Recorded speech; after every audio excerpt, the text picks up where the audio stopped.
ఏకదేవుడు కంఠస్థవాక్యం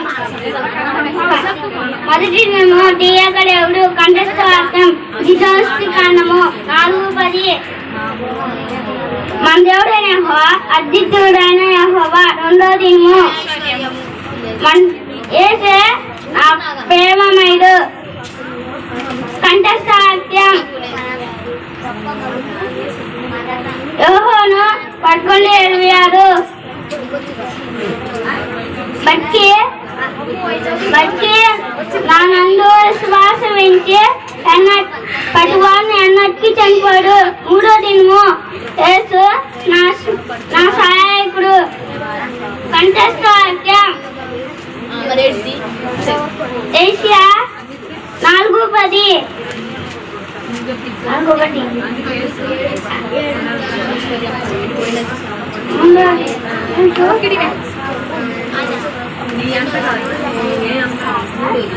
నేనే నీకు సహాయకుడు కంఠస్థవాక్యం యోహాను ఏషియా 4:10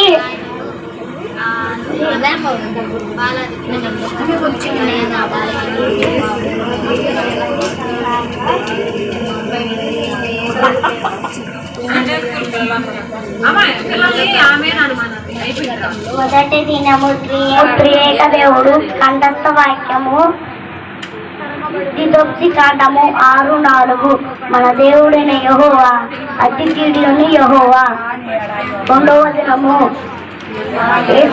యేసే నా ప్రేమమయుడు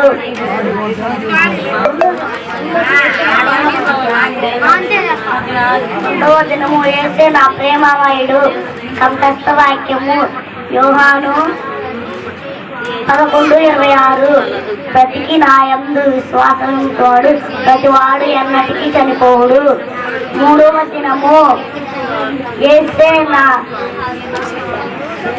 సహాయకుడు స్నేహితుడు కంఠస్థ వాక్యము యెషయా 4:10 భయపడకు నేనే నీకు తోడయున్నాను సహాయము చేయువాడును నేనే నాలుగవ దినము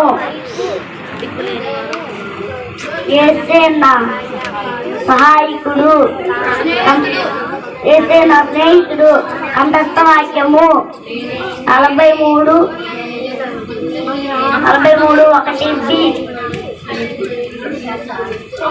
పేరు పెట్టెను పిలిచి ఉన్నాను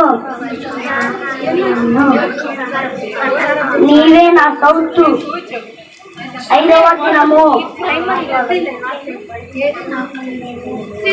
యేసే నా మార్గదర్శకుడు కంఠస్థ వాక్యము యోహాను 14:15 మీరు నన్ను ప్రేమించిన ఎడల నా ఆజ్ఞలను గైకొందురు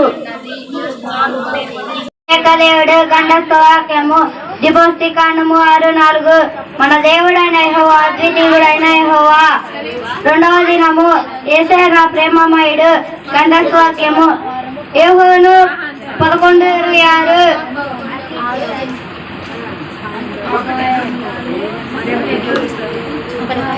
బ్రతికి నా యందు విశ్వాసించువాడును ప్రతివాడును ఎన్నటికీ చనిపోడు మూడవ దినము యేసే నా మార్గదర్శకుడు కంఠస్థ వాక్యము యెషయా 4:10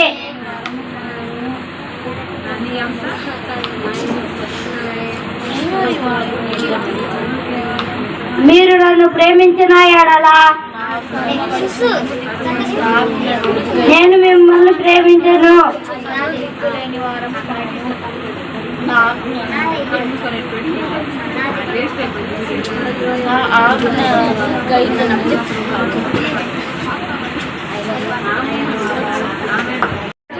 మొదటి దినము త్రియేక దేవుడు కంఠస్థ వాక్యము ద్వితోక్తి కాండము 6:4 మన దేవుడైన యెహోవా అద్వితీయుడగు యెహోవా రెండో దినము యేసే నా ప్రేమమయుడు యోహాను 11:26 బ్రతికి నా యందు విశ్వాసం నుంచి ప్రతివాడు ఎన్నటికీ చనిపోడు మూడో దినము యేసే నా మార్గరక్షకుడు. ఆమేన్. మరాఠీ దినము త్రియేక దేవుడు కంఠస్థ వాక్యము 6:4. మన దేవుడైన యెహోవా అద్వితీయుడు యెహోవా. రెండవ దినము యేసే నా ప్రేమమయుడు 11:26. బ్రతికి నా యందు విశ్వాసించు ప్రతివాడు ఎన్నటికీ చనిపోడు. మూడవ దినము యేసే నా సహాయకుడు కంఠస్థ వాక్యము యెషయా 4:10.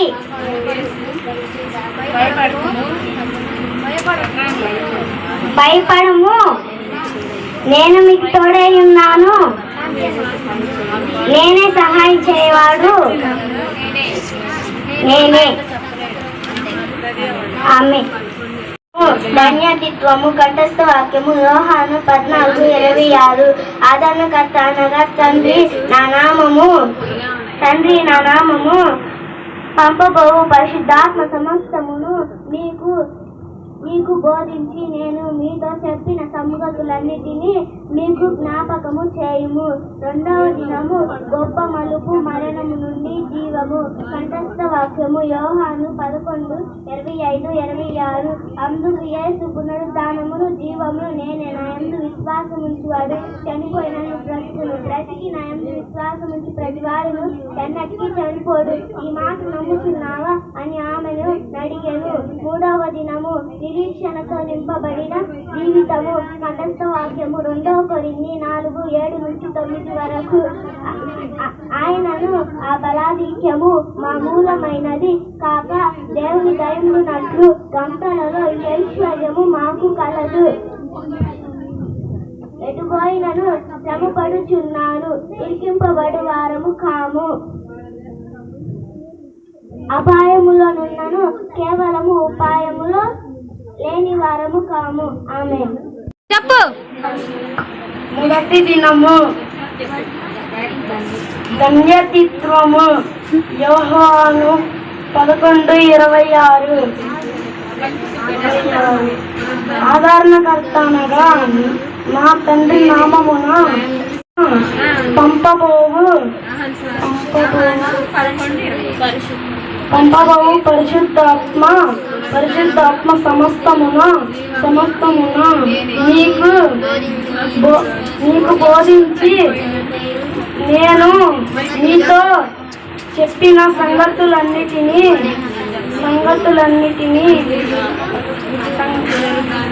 మీకు జ్ఞాపకము చేయును.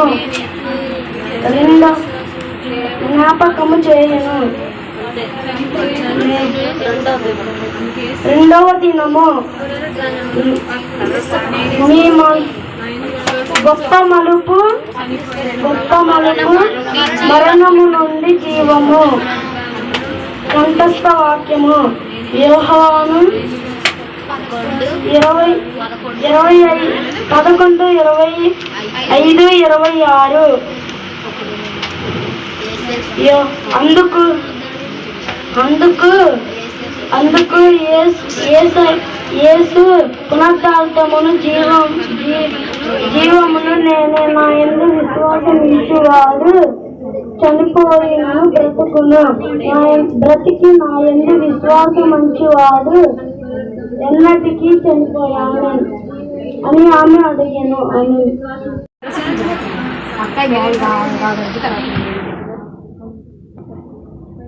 మొదటి దినము ధన్యతిత్వము కంఠస్థ వాక్యము మొదటిది యోహాను 14:26. నేనే నా యందు విశ్వాసముంచువాడు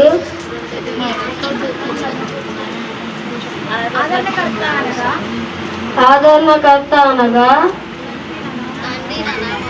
తండ్రి నా నామమున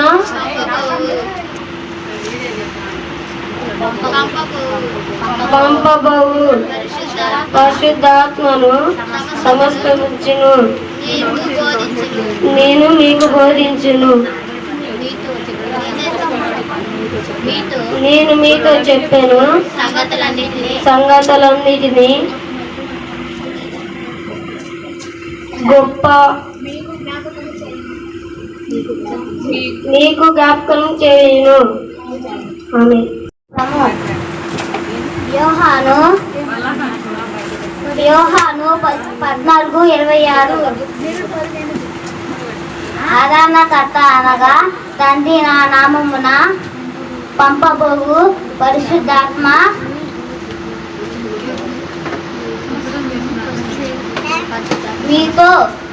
మీకు బోధించిన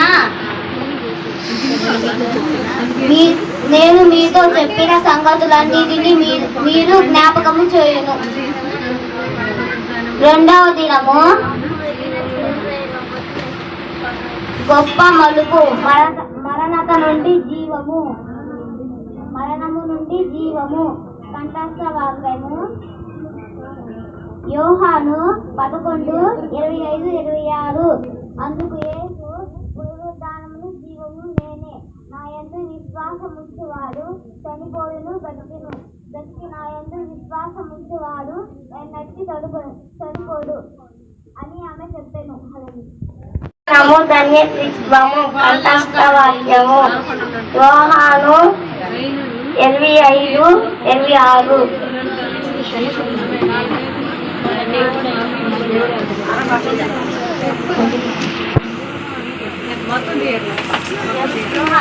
దినము ధన్యత్వము కంఠస్థ వాక్యము యోహాను 14:26.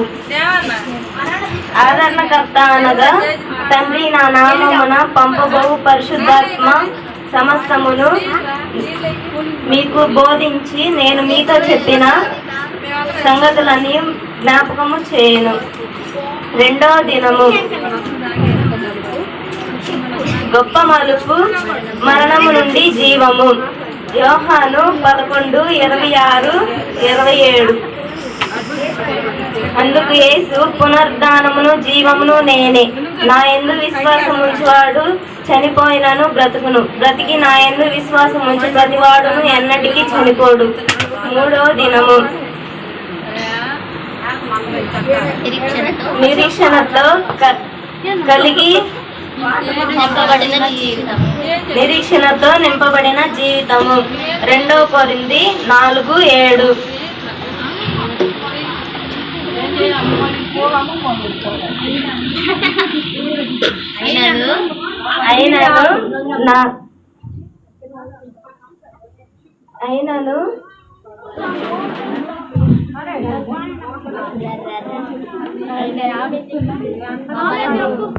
అయినను నా బలాధికము మా మూలమైనది కాక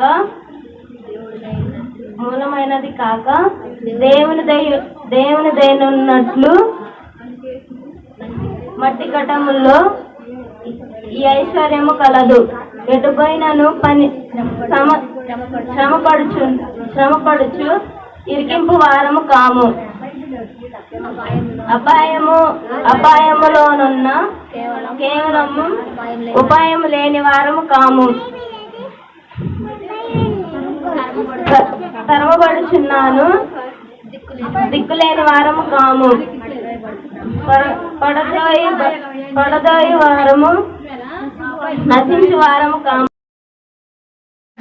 ధన్యత్వము యోహాను 14:26.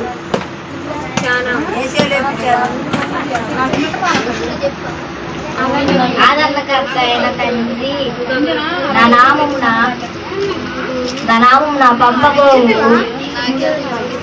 పంపబోవు పరిశుద్ధాత్మ సమస్తము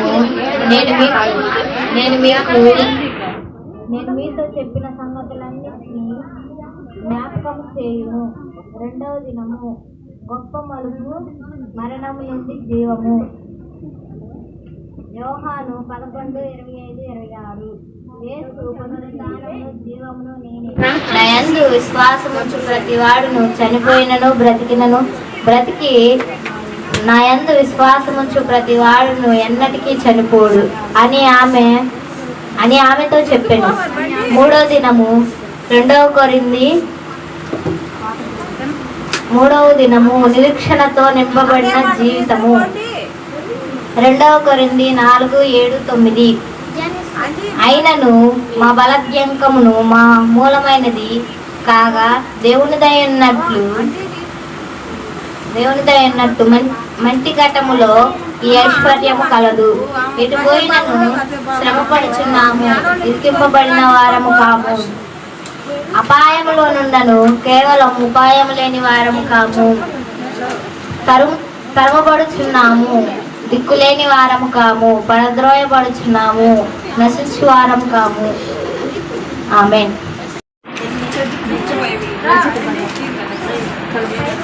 మొదటి దినము ధన్యత్వము. కంఠస్థవాక్యము యోహాను 14:26. ఆదరణకర్త అనగా తండ్రి నా నామమున పంపబోవు పరిశుద్ధాత్మ సమస్తమును నేను మీకు చెప్పిన సంగతులన్నిటినీ మీకు నేను జ్ఞాపకము చేయను. 2వ దినము గొప్ప మలుపు, మరణము నుండి జీవము. కంఠస్థవాక్యము యోహాను 4:7-9 వరకు.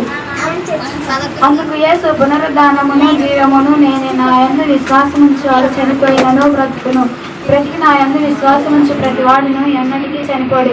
ఈ మాట నమ్ముచున్నావా అని ఆమెను అడిగాను. 3వ దినము నిరీక్షణతో నింపబడిన జీవితము. కంఠస్థవాక్యము 2వ కొరింథీ 4:7-9. అయినను నా బలజ్ఞమును నా మూలమై ఉన్నది కాగా దేవుడిదై ఉండినట్లు మంటి ఘటములో ఈ ఐశ్వర్యము మాకు కలదు.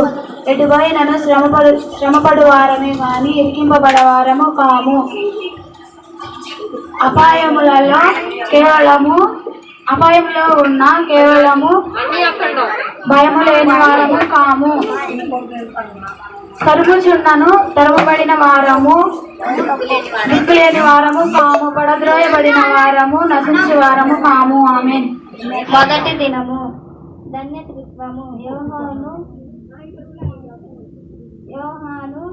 14:26.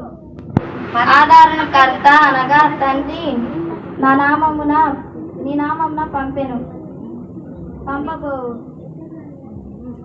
పరిశుద్ధాత్మ సమస్తను మీకు బోధించెను. మీతో చెప్పిన సంగతులన్నిటినీ మీకు జ్ఞాపకము చేయును. 2వ దినము గొప్ప మలుపే, మార్గము నుండి జీవము, మరణము నుండి జీవము. యోహాను 11:25-26. అందుకు యేసు పునరుద్ధానమును జీవమును నేనే. నా యందు విశ్వాసముంచువాడు ప్రతివాడు ఎన్నటికీ చనిపోడు, బ్రతికి నా యందు విశ్వాసముంచువాడు చనిపోయినను బ్రతుకును. ఈ మాట నమ్ముచున్నావని అని ఆమెను అడిగాను. 3వ దినము 2వ కొరింథీ 4:7-9. ఆయనను ఆ బాల వ్యాధము మా మూలమై ఉన్నది కాగా దేవుడై ఉండినట్లు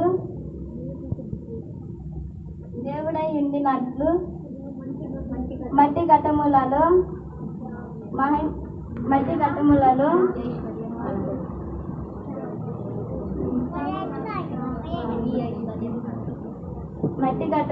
కలుగును,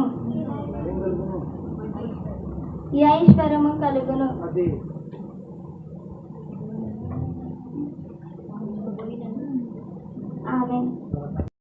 ధన్యత్వము. కంఠస్థవాక్యము యోహాను 15:26. ఆదరణకర్త అనగా తండ్రి నా నామమున పంపబోవు పరిశుద్ధాత్మ సమస్తము మీకు బోధించిన నేను మీతో చెప్పిన సంగతులన్నిటినీ జ్ఞాపకం చేయును. 2వ దినము గొప్ప మలుపు నుండి మరణము నుండి జీవితము. కంఠస్థ వాక్యము యోహాను 11:25-26. అందుకు యేసు పునరుద్ధానమును జీవమును నేనే. నా యందు విశ్వాసించువాడు ఎన్నటికీ చనిపోడు. చనిపోయిన నా యందు విశ్వాసించువాడు ప్రతివాడును ఎన్నటికీ చనిపోడు అని ఆమె అనెను. కంఠస్థ వాక్యము యెషయా యోహాను 11:14-21.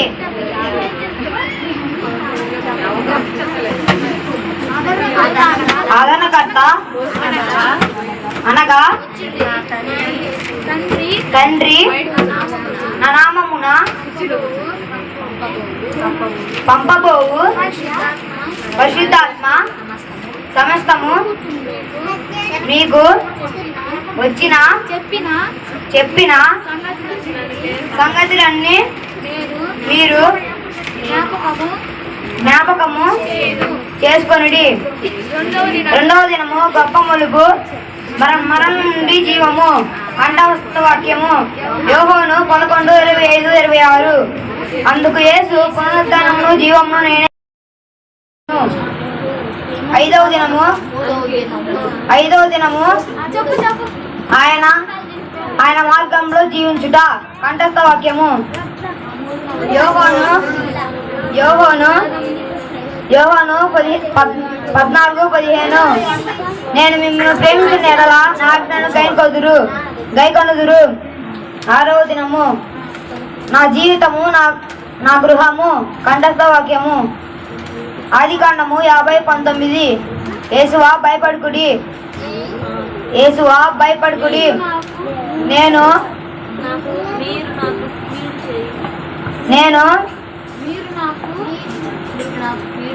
నేను దేవుడి స్థలం ఉన్నాను. ఆమేన్. Praise the Lord. దేవుని పరిశుద్ధ నామమునకు మహిమ కలుగును గాక. ప్రియ పిల్లలు, ప్రభువైన యేసుక్రీస్తు వారు ఈ లోకంలోనికి రాకముందు తండ్రి అయిన దేవుడు ఈ మానవాళిని తన పోలికతో సృష్టించిన తర్వాత ఒక గొప్ప ఉన్నతమైనటువంటి సృష్టి నిర్మాణం ఈ మనుషుల కొరకు దేవుడు ఏర్పాటు చేసి ఈ యొక్క సృష్టిలో ఉన్నటువంటి మనుషుడు దేవునికి విధేయుడై దేవునికి మహిమ కొరకు జీవించాలని దేవుని యొక్క ఉద్దేశమై ఉన్నది. కానీ అపవాది మాట విని మనుషుడు దేవుని దృష్టికి అవిధేయుడై త్రోసివేయబడిన వాడై శాపానికి గురైనప్పుడు ఈ మనుషులను రక్షించాలని దేవుని ఉద్దేశం. అగ్ని గంధకాల ద్వారా దేవుడు ఈ మనుషులను కాల్చివేయాలని నిర్ణయించుకున్నాడు. అది రెండో స్టెప్. ఫస్ట్ స్టెప్లో ఈ మనుషులను జలప్రలయం ద్వారా నిర్మూలన చేయాలని దేవుడు సలంచాడు. ఇది ఫస్ట్ స్టెప్. ఆ స్టెప్లో మరి దేవుని ప్రేమ వారి పట్ల, ఆ అలనాటి ప్రజల పట్ల చాలా గొప్పగా ఉంది. ఎవరూ నశించకూడదని నీతిమంతులు ఎవరైనా ఉన్నారా అని పరిశీలన చేస్తే ఒక్క నోవహు కుటుంబం మాత్రమే దేవుని దృష్టికి నీతిమంతులుగా ఉన్నారు. ఆ నోవహు కుటుంబాన్ని దేవుడు తప్పించాలని, ఆ నోవహు కుటుంబంతో పాటు ప్రభువుని అంగీకరించిన వారందరిని కూడా దేవుడు తప్పించాలని దేవుడు నోవహుతో ఒక వాగ్దానం చేశాడు. ఒక ఓడను తయారు చేసుకోమని చెప్పాడు. ఆ ఓడ ఎంత హైట్ ఉండాలో, ఎంత ఎలేడుపు ఉండాలో, ఎన్ని స్టేర్స్ ఉండాలో అవన్నీ కూడా దేవుడు వివరంగా చెప్పాడు. అలనాడు నోవహు మాటను ప్రజలు ఎవరు కూడా అంగీకరించలేదు. నోవహు కుటుంబం మాత్రమే దేవుని మాటకు లోబడి ఉన్నారు. ఎన్నో అవమానాలు ఎదుర్కొన్నప్పటికీ దేవుని ఆజ్ఞ ప్రకారము నోవహు ఒక ఓడను కట్టాడు. ఆ ఓడలోనికి 2 జంతువులు ఎక్కించాడు. ఆ ఓడలోనికి వారి కుటుంబం అంతా ఎక్కిన తర్వాత దేవుని యొక్క ఆజ్ఞ చొప్పున మరి ఒకసారి చివరిసారిగా ప్రకటన చేయమన్నాడు. ఎవరు కూడా ఓడలోనికి రావడానికి ఇష్టపడలేదు. వెంటనే తలుపు వేశాడు. వాన ప్రారంభమైంది. ఓడేమో నీటిలో నుండి పైకి లెగుస్తూ ఉంటే ప్రజలేమో నీళ్ళలో మునిగిపోయి చనిపోతా వచ్చారు. ఆ విధంగా మొదటి ప్రపంచమంతా కూడా జలప్రలయం ద్వారా మునిగిపోయింది. ఇలాంటి ఓడలను తయారు చేసుకోవడం ద్వారా ఆ ఓడలో ఉన్నటువంటి జంతువులు, ఆ ఓడలో ఉన్నటువంటి నోవహు కుటుంబం మాత్రం క్షేమంగా వారు రక్షించబడ్డారు. మిగతా వారంతా కూడా చనిపోయారు.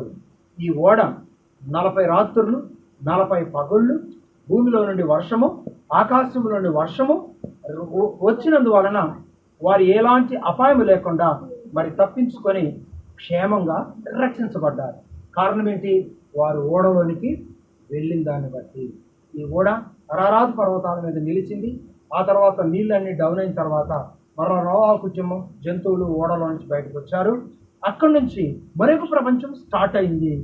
ఆ తర్వాత మరలా ప్రజలంతా కూడా దేవునికి వ్యతిరేకంగా ప్రవర్తించడం, మరలా అగ్నిగంధకాల ద్వారా దేవుడు ప్రపంచాన్ని నాశనం చేయాలనుకున్నప్పుడు ప్రభువైన యేసుక్రీస్తు వారి లోకంలోనికి వచ్చి ఆయన మాటలు బోధించి మానవుల రక్షణ కొరకని ప్రాణం పెట్టాడు. ఎవరైతే యేసునందు విశ్వాసం ఉంచి ప్రభువుని సొంత రక్షణగా అంగీకరిస్తారో వారందరూ అలనాడు నోవాహు ఓడలోనికి ప్రవేశించిన వారు ఎలాగైతే సురక్షితంగా ఉన్నారో, ఈరోజు ప్రభు యేసుక్రీస్తు వారిని అంగీకరించిన వారందరూ కూడా సురక్షితంగా నరకాన్ని తప్పించుకొని పరలోకానికి వెళ్తారు. ఇది నోవాహు ఓడ అనగా ఈ ఓడ రక్షణకు సాదృశ్యం. ఈ ఓడలోనికి ఎక్కిన నోవాహు కుటుంబం 8 మంది రక్షించబడ్డారు. ఈరోజు యేసుక్రీస్తు ప్రభువు వద్దకు వచ్చిన వారంతా కూడా రక్షించబడతారని దేవుని యొక్క వాక్యం తెలియజేస్తాం. మరి అలనాడు 8 మందిని రక్షించిన, ఎన్నో మరి జంతువులను రక్షించినటువంటి నోవాహు ఓడను రేపటి చక్కగా తయారు చేసి ఈ నమూనాను మీకు చూపించారు. ఈ ఓడను తయారు చేయడానికి కష్టపడిన ఈ బిడ్డలను బట్టి, సహకరించిన పెద్దవారిని బట్టి కూడా దేవునికి వందనాలు చెల్లించుకుంటూ అలనాడు నోవాహు ఓడలోనికి ప్రవేశించిన కుటుంబం రక్షించబడింది. ఈరోజు ప్రభువైన యేసుక్రీస్తు వారి చెంతకు వచ్చినటువంటి వారంతా కూడా రక్షించబడతారు.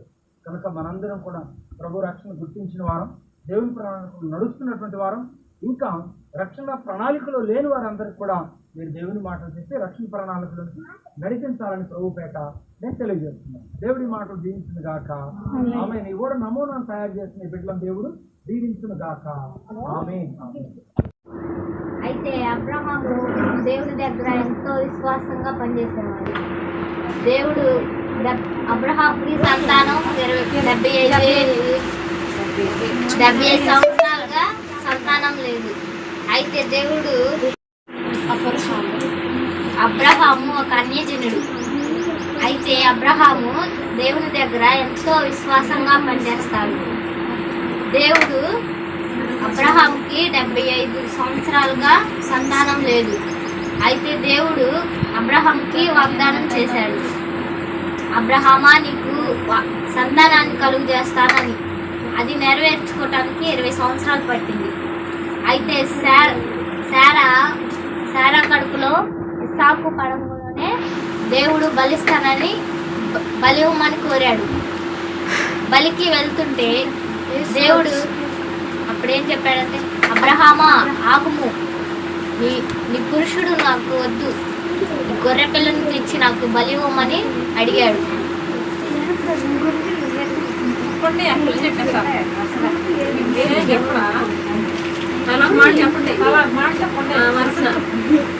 అప్పుడు మొత్తం చెప్పింది గొర్రె పిల్ల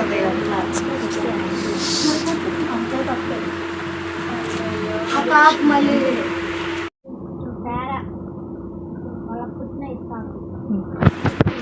గొర్రె పిల్ల అబ్రహాము ఇస్సాకును బలి ఇచ్చినప్పుడు దత్తత ఇచ్చినప్పుడు యేసు ప్రభు వచ్చి అబ్రహాము ఆగుము అన్నాడు.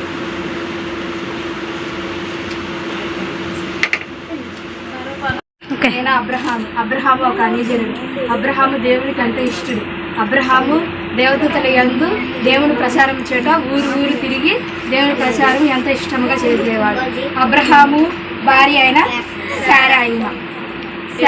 శారా కూడా దేవునికి ఎంతో లోబడి ఉంది. కానీ దేవుడు అబ్రహాము పిల్లలు లేని దేవుడు పిల్లల్ని ఇస్తానని మాట ఇచ్చాడు. ఆ మాట ఇచ్చిన 20 ఏళ్ళకి మాట నెరవేరింది. కానీ మధ్యలో శారా దేవుని మాటలకు నవ్వుకుంది. దేవుడు మాట అన్నాడులే అని నవ్వుకొని దేవుని మాటలని, దేవునికి లోబడినా కానీ దేవుడి మాటలని అంతగా పట్టించుకోలేదు. కానీ అబ్రహాము మాత్రం దేవుడి మాటలు విని దేవునికి లోబడి కట్టుబడి ఉండి దేవుని ప్రచారం చేయొచ్చు తిరుగుచుండేవాడు. ఒకనాడున శారా కడుపులో ఇస్సాకు పడ్డ తర్వాత ఇస్సాకు పుట్టాడు. పుట్టిన తర్వాత లేక పుట్టిన కుమారుడు కాబట్టి ఎంతో అబ్రహాము శారా ఎంతో ఆనందించేవాడు. బిడ్డను చూసుకొని ఎంతో చాలా సంతోషపడేవాడు. దేవుడు అన్నాడు, అబ్రహాము నీ బిడ్డను నాకు ఇస్సాకును నాకు బలి ఇవ్వమని అడిగింది. అప్పుడు అబ్రహాము దేవుడు మాట శారా బాధపడింది, నాకు పుత్రుడిని లేక ఇచ్చాడు, మళ్ళీ బలి అడిగారని చాలా బాధపడింది.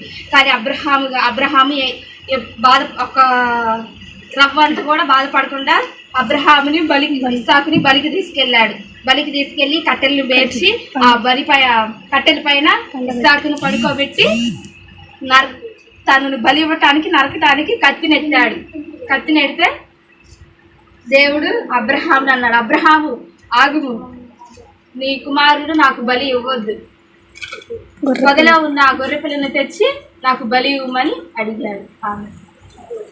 వాడి గురించి బుద్ధి లేని వాడి గురించి, బుద్ధి గలవాడు యోసేపు గారు, బుద్ధి లేని వారు యోసేపుతో ఉన్న తన స్నేహితుడు. ఇది ఇసుక మీద కట్టిన ఇల్లు. దేవుడు యోసేపుతో ఉన్న తన మిత్రుడికి బండ మీద ఇల్లు కట్టుకోమని చెప్తాడు. కానీ యోసేపు మాత్రం బండ మీద ఇల్లు కడతాడు. యోసేపుతో ఉన్న తన స్నేహితుడు మాత్రం ఇసుక మీద ఇల్లు కడతాడు. కొన్నాళ్ళకు ఇద్దరు ఇల్లు కడతారు. ఇల్లు కట్టిన కొన్నాళ్ళకు యోసేపు మిత్రుడు కట్టిన ఇల్లు వానికి వరదకి ఇలా కూలిపోతుంది. ఇలా కూలిపోతే అప్పుడు మిత్రుడు కూర్చొని ఏడుస్తాడు, తన ఇల్లు కూలిపోయింది, దేవుడు మాట వినలేదులే అని ఏడుస్తాడు.